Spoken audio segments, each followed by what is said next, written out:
On this video, I'm going to show you how to install the We Tie It diving lip. This is it right here. I colored the edges with a red marker just so it'll show up a little bit better on the camera. This is made out of a 10 mil medical grade mylar. What that means is that it won't yellow and discolor and get brittle very quickly. It will over time, but it'll take a lot more time for it to do that. Medical grade plastics are made to keep all the chemicals in where they belong. So at the narrow end, I'm going to make a small crease right in the center, just like that. If I turn this sideways there, you can see that little bit of a crease that I put in there. That's all it takes. One thing about the Mylar is it remembers every bend you put in it, so don't screw it up. I'm going to pinch this together and work my way up towards the front. When I get to about where I've got about 3/4 of an inch left, just putting good pressure on it, I'm going to bend the lip down and continue to squeeze. You can see how that radius is the lip, and it comes out perfect every time. Now this is a 2/0 kink shank hook, and you've got to use a kink shank hook. You can't get away without using a kink shank because otherwise this plastic could roll around on the hook shank. So it's got to have something on there to anchor it. In this case, we're using the kink shank to anchor it. I'm using some 210 thread, and again, I'm using some red so it'll show up a little bit better here. I'm going to put about 8 or 10 wraps of thread on the back of the shank there. And I'll come in with the lip and I'll slide it in underneath and put the radius right at the hook eye. So my radius is going right past my hook eye, right just on the back side. And then I'm going to start wrapping this thread forward and squeezing that plastic together so that it wraps right up around the hook shank.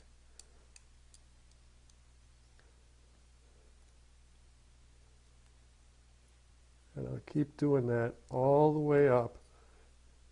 And as I'm wrapping this on, you'll notice the front part of the lip, this part of the lip right here, is going to start bending backwards.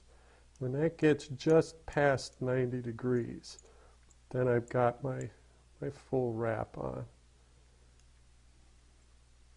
You can see I'm using quite a bit of thread pressure to really, really anchor this thing down so that it stays right where I want to put it. You can see our angle is changing already. It's just about there.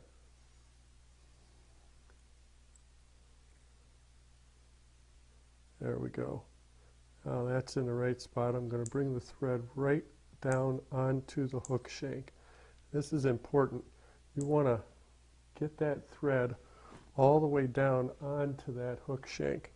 Usually I'll use my bodkin to press that thread back in there real nice and tight, because that can slip, and if it slips then your lip will move. So that's the way to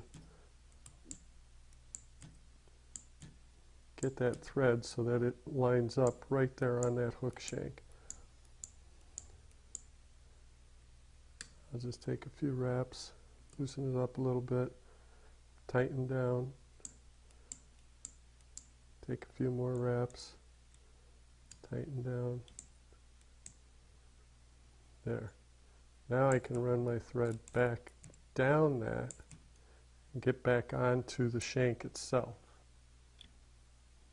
From here I can take a few wide wraps, get back down to the back end where I was just pinching it on with my fingers, and I'll finish out wrapping that down all the way.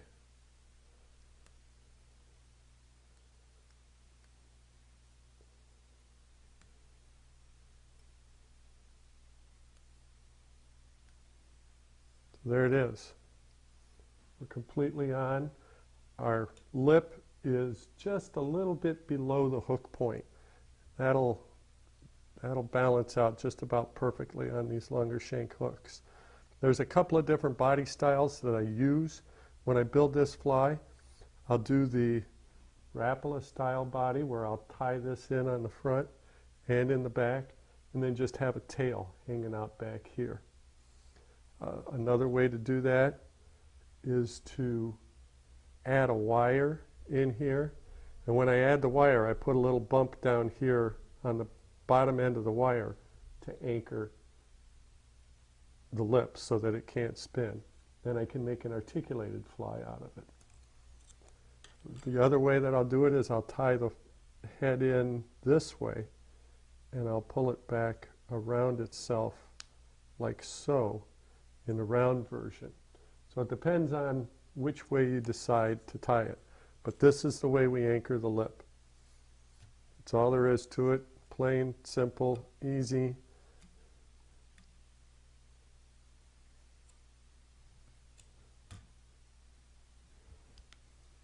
And from there you can finish out the fly whichever way you desire. When I get all done with the lip and I go to finish the fly, then I'll take the ends of the lip and I'll push them together so that they come right together, right in the middle.